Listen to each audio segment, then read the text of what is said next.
Hello guys and welcome to a new brand video. In today's tutorial I'm going to show you how to upload your project to your GitHub repository. So the first thing to do is to open your web browser, either if it was Google Chrome, Mozilla Firefox, Microsoft Edge or any web browser that you are using. After that you will need to go to github.com.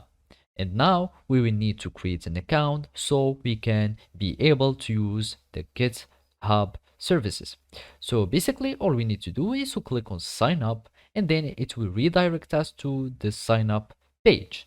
And now you will need to add your email, then gmail.com or any other email that you are using. You click on continue, you create a password.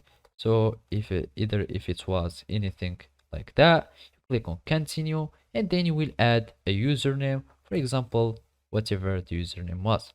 Now you will need just to type yes or no if you want to have the emails and announcements. So click on no if you don't want to, and then you will need just to solve as a verification, you solve this puzzle.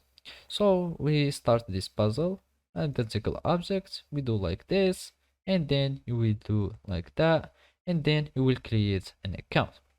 So basically after you create an account, all you need to do is to verify your email by having copying the code that will be sent to your email, and then you will just paste it here and you will be able to create a new account on GitHub.